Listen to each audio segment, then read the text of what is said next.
Hello viewers, আসসালামু আলাইকুম। আজ একটি সিলভার কাপ মাছের রেসিপি নিয়ে হাজির হয়েছি। মাছটা বেশ বড় সাইজের, 1.5 কেজি ওজন হবে মাছের।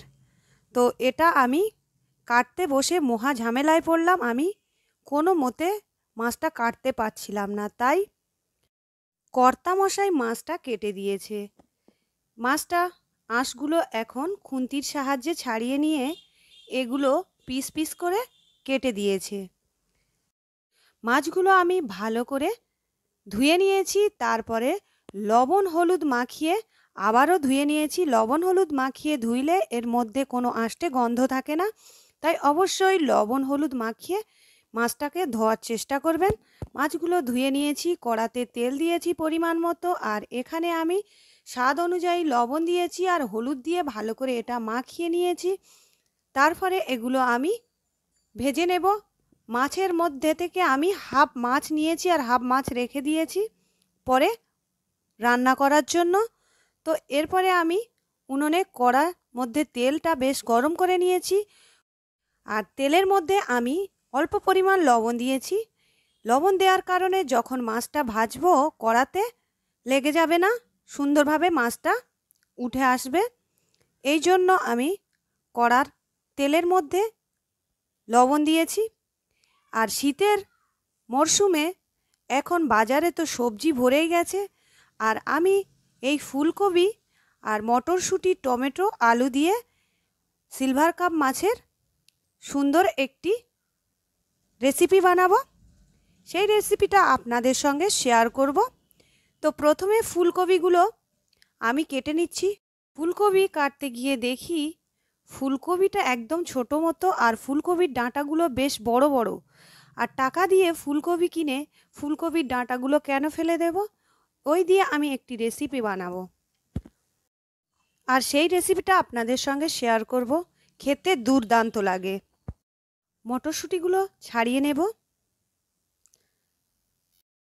টমেটোগুলো আমি কেটে নেব, আর আলু একটা দেব এর মধ্যে। তো আমি ফুলকপি, আলু, মটরশুঁটি, টমেটো দিয়ে সিলভার কাপ মাছের রেসিপি বানাবো। মাছ ভাজতে দিয়ে আমি সবজিগুলো কেটে নিয়েছি। এরপরে মাছগুলো এখন আমি তুলে নেব। সিলভার কাপ মাছগুলো বেশ ভালো করে আমি ভেজে নিয়েছি। আর সিলভার কাপ মাছ সবসময় বড় সাইজের খেতে ভালো লাগে। মাছগুলো বেশ সুন্দর করে আমি ভেজে নিয়েছি। এখন মাছগুলো একটি পাত্রে করে তুলে নেব। আজ রান্নাটা আমি উনুনেই করছি। যতই আমরা গ্যাসে রান্না করি না কেন, উনুনে রান্নার টেস্টটাই আলাদা। তো মাছগুলো আমার ভাজা হয়ে গেছে, তুলে নিয়েছি। ওই তেলের মধ্যে আমি ফুলকপিগুলো ভেজে নেব।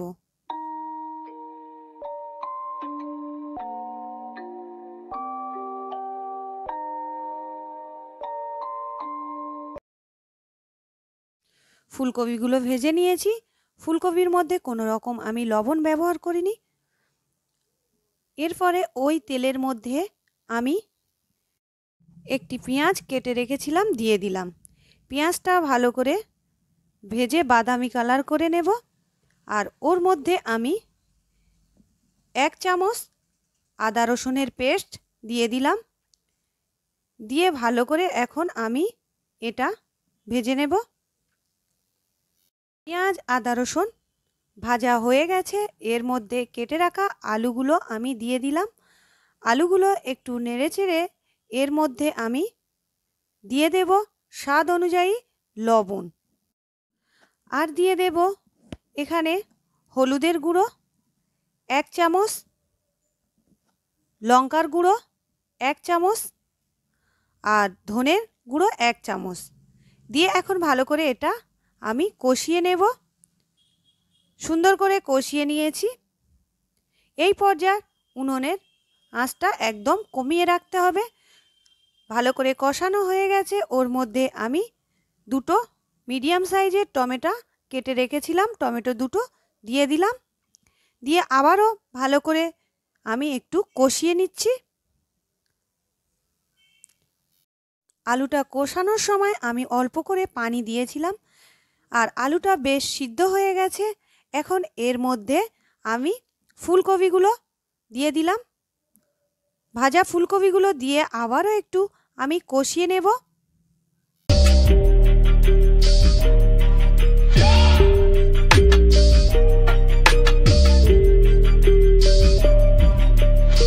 ফুলকপিগুলো কষিয়ে নিয়েছি। এখন এর মধ্যে আমি মটরশুঁটিগুলো দিয়ে দিলাম। মটরশুঁটি দিয়ে আবারও একটু আমি কষিয়ে নেব। নিয়ে একটু চাপা দিয়ে রেখে দেব 2 মিনিটের জন্য। এতে করে ফুলকপি আর আলু মটরশুঁটি সুন্দর মতো হয়ে যায়। এটা এখন বেশ সিদ্ধ হয়ে গেছে। এর মধ্যে আমি পরিমাণ মতো পানি দিয়ে দেব। পানিটা অবশ্যই আমি ফুটিয়ে রেখেছিলাম, ওই পানিটা দিয়ে দিলাম। এখানে বেশি পানির প্রয়োজন নেই, কারণ সবগুলো সিদ্ধ হয়ে গেছে। তো এরপরে যখন পানিটা ফুটে উঠেছে, আমি মাছগুলো এর মধ্যে দিয়ে দিলাম। মাছগুলো দিয়ে আমি 5 মিনিটের মতো রান্না করে নেব।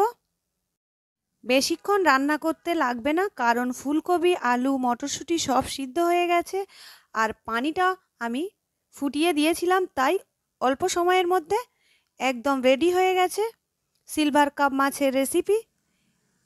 দুর্দান্ত লাগে গরম ভাতের সঙ্গে। আর আপনারা অবশ্যই এইভাবে রান্না করতে পারেন। আশা করি ভীষণ ভালো লাগবে। ভালো লাগলে অবশ্যই একটি লাইক কমেন্ট শেয়ার করবেন আর পাশে থাকা বেল আইকন প্রেস করবেন, সাবস্ক্রাইব করে দেবেন, অল নোটিফিকেশান অন করে দেবেন। Thanks for watching my video. আল্লাহ হাফেজ।